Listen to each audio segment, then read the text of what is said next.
In the 1970s, China introduced its one-child policy.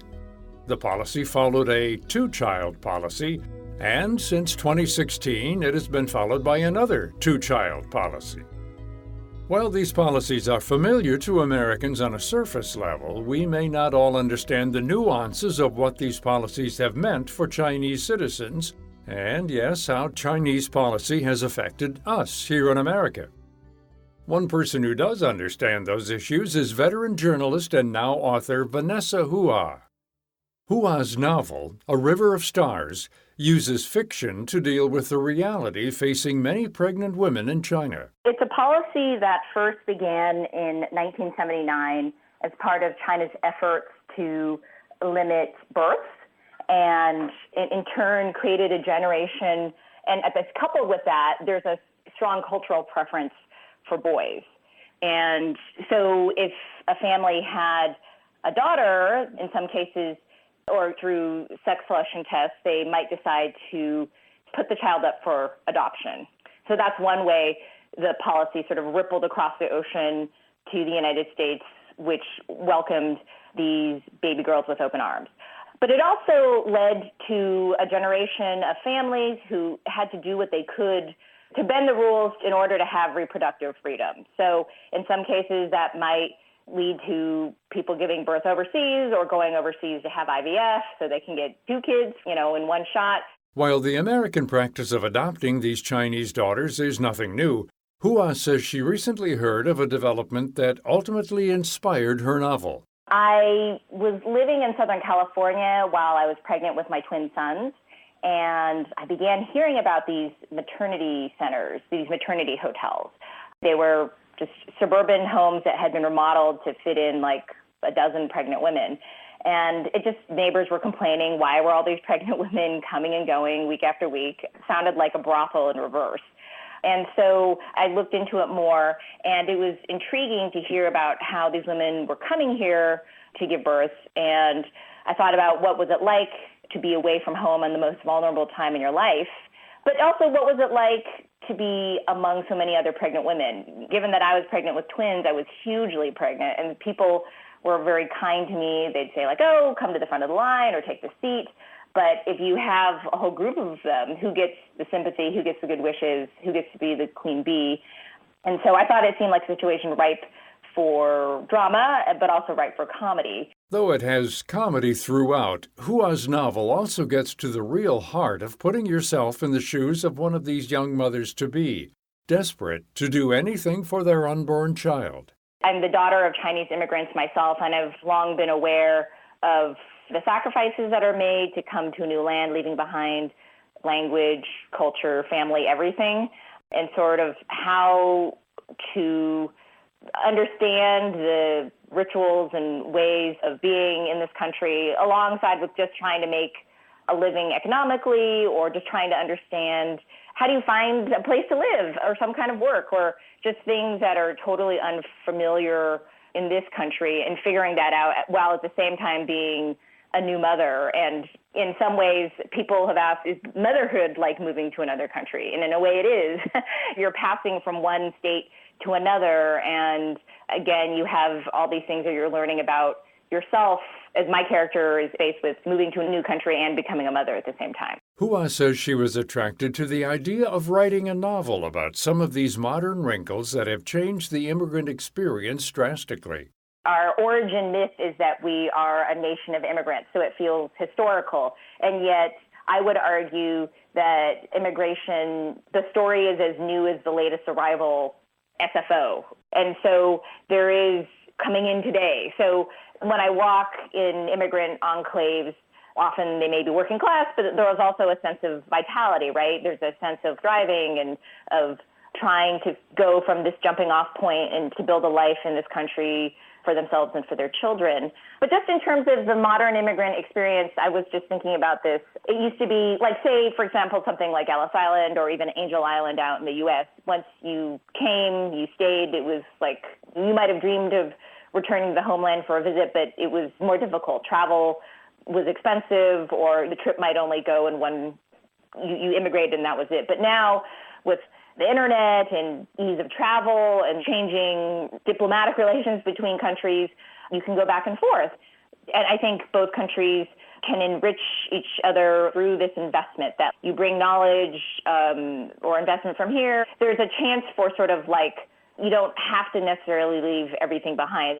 Tackling these complex issues of a foreign country's domestic policy and its international impacts is, of course, difficult.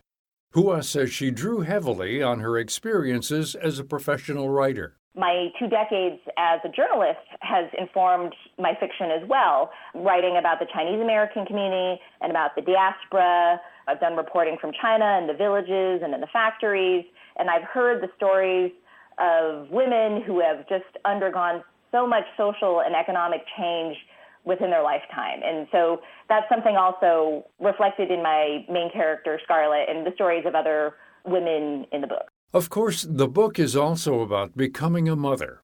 Hua says her experiences in this realm, too, are baked right into her novel because she began writing her tale just months after giving birth to twins. Becoming a mother myself, I'd had all these thoughts about how will my writing change. I think in many ways, sometimes when you become a parent, as you're starting to become a parent, you wonder, what are all the ways I might be limited? My time isn't going to be my own. When in fact, I found that when I became a mother, those things were true. I do have less time now. But also, becoming a mother has really expanded my view of the world, just in terms of thinking, just even like the first time my twins experienced rain, and what a mind-blowing thing that is, that water is falling from the sky, or thinking about the way I was raised and what I would pass on to my kids. It could be frustrating. I think there were times where I would drop one on and they'd be nursing and I'd be bouncing on a ball and trying to type over their head.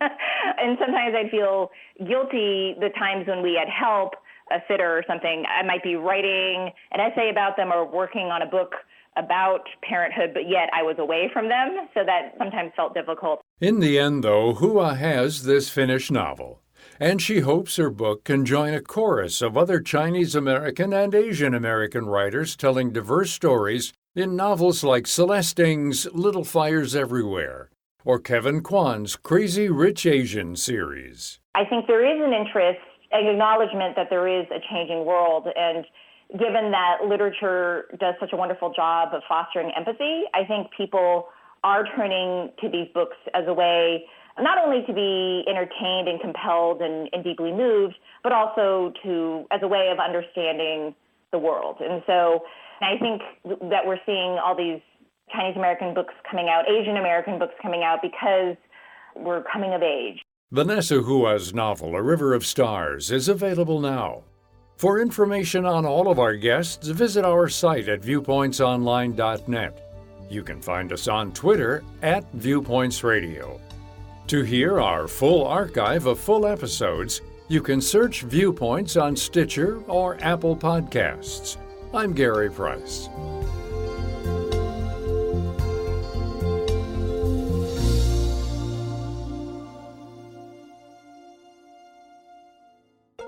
Viewpoints returns in just a moment.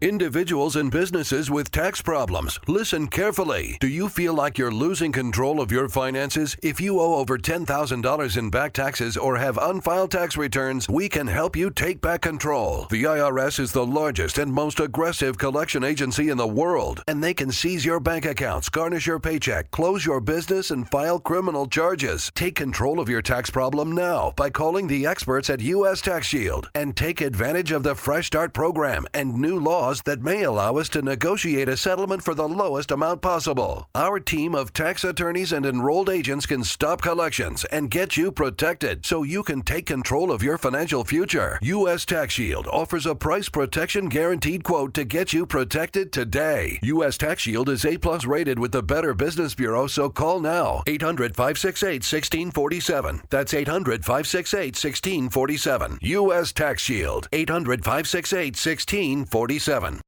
What are you going to do with your old car? You can try selling it, you could junk it, or you can donate it to Heritage for the Blind.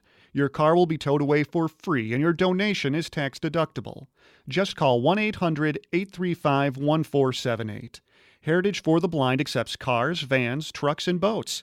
It doesn't matter if your vehicle runs or not. It will be towed away for free, and you'll be supporting those that need help. Heritage for the Blind is a nonprofit organization that helps the visually impaired live fuller lives.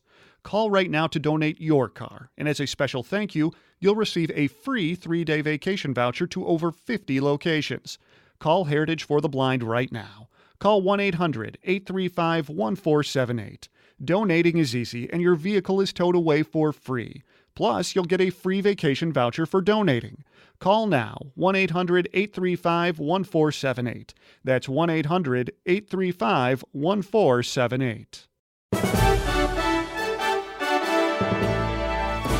And that's Viewpoints for this week. Viewpoints is a production of Media Tracks Communications. You can follow us on Twitter and Facebook to learn about upcoming shows and find a library of past programs on iTunes. Plus, you'll always find podcasts of our segments and information about our guests at viewpointsonline.net. Join us again next week for your public affairs magazine, Viewpoints.